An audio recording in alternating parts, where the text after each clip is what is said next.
But we must begin to understand that in a concept of forming inside our community a united front, a black united front, which engulfs every sector, every facet, and every person inside our community working for the benefit of black people.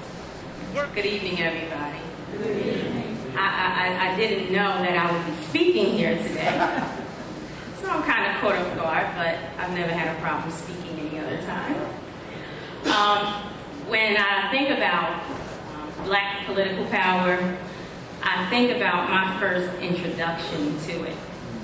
And I have to give you a background of my family for you to fully understand my first introduction to it. My parents were Black Panthers here in Jersey City. Actually, I was just looking at the article on my dad's wall of the free breakfast program that they had here in Jersey City that the Black Panthers had, and I see my dad sitting there.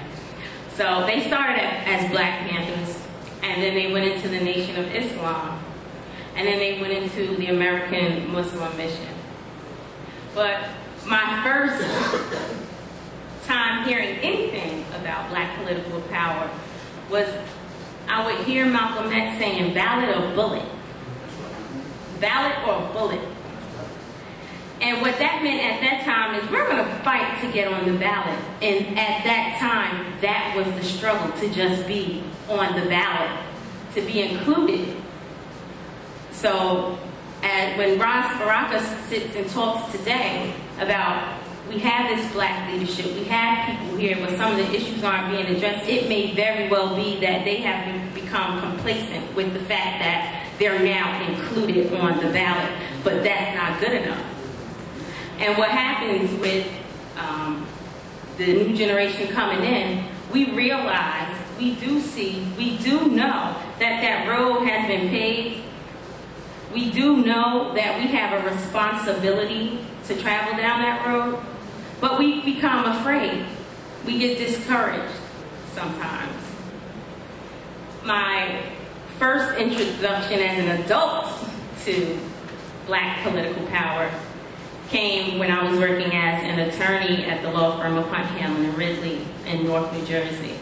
It's the largest minority-owned law firm in the state of New Jersey. And this was at the law school.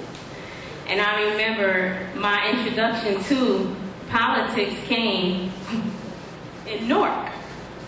I lived all my life in Jersey City, but I was never really given the opportunity to get involved in the politics here. There was so much involved here in Jersey City and Hudson County that it was hard to get involved. But in Newark, like he said, they do have black leadership there. Although there are issues that still affect that community and plague that community, they did give me that opportunity. They gave me that opportunity to build my experience. And I'm touching upon that because that's very important. One of the ways I think that we need, one of the things we need to do in order to forward this agenda of black political power is to encourage the youth to get involved. Encourage them to get involved. Support them when they do get involved. There are so many more distractions out here today for the youth to be involved in. Technology, all kinds of things. It's different. It's hard for us to stay involved. And when there comes this idea of being discouraged, many of us will walk away from it. So I guess my first issue would be to pass the torch. We have to pass the torch and make sure it's still burning when you pass it.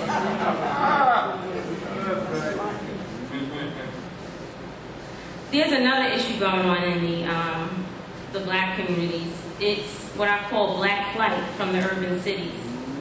That's affecting the demographics. And when you affect the demographics of the black community, then that's going to ultimately affect the black leadership and the politicians in the community. The last census study showed that there were so many more black Americans leaving the major urban cities and going towards the south, that will become a major problem when it comes to electing black mayors of these major cities, of these big cities. And you do know that the big city mayors are very important. So if we want to continue black leadership, we need to be in these high positions of political power. And speaking on high positions of political power, once we're there, let's learn to respect the black hierarchy of our politicians.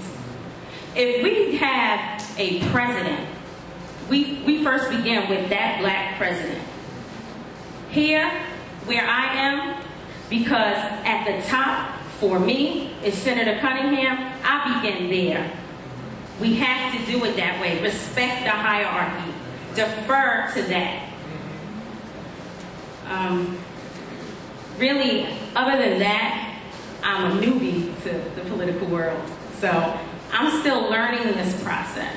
I can admit that. I have a wealth of knowledge about the law, but legal knowledge is not a requirement for leaders. A college education is not a requirement for leaders. Sometimes the best leaders, like Rod said, was the leaders that are in your community, that are pounding the pavement every day. I remember watching, and I was born and raised here in Lafayette Projects all my life.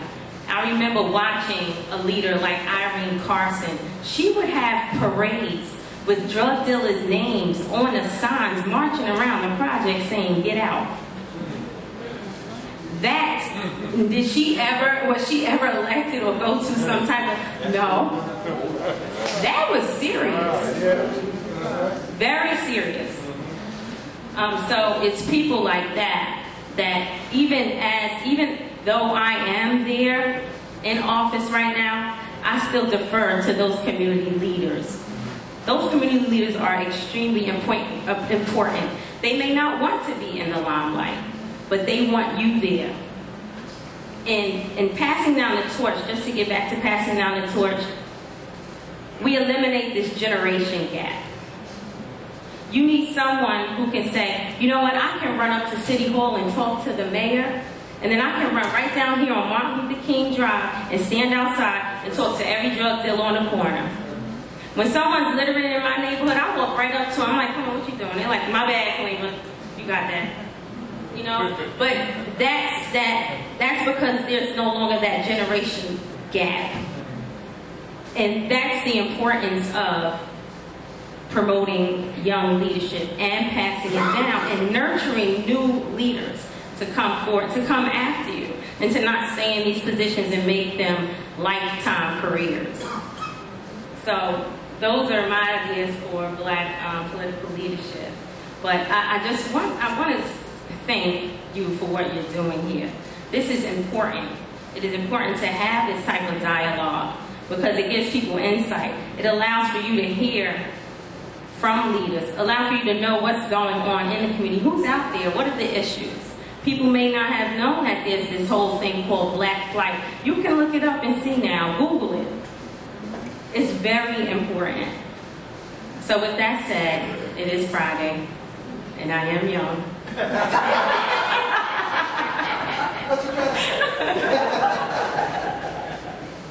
But I'd like to thank you for having me, and I hope that you take something from it.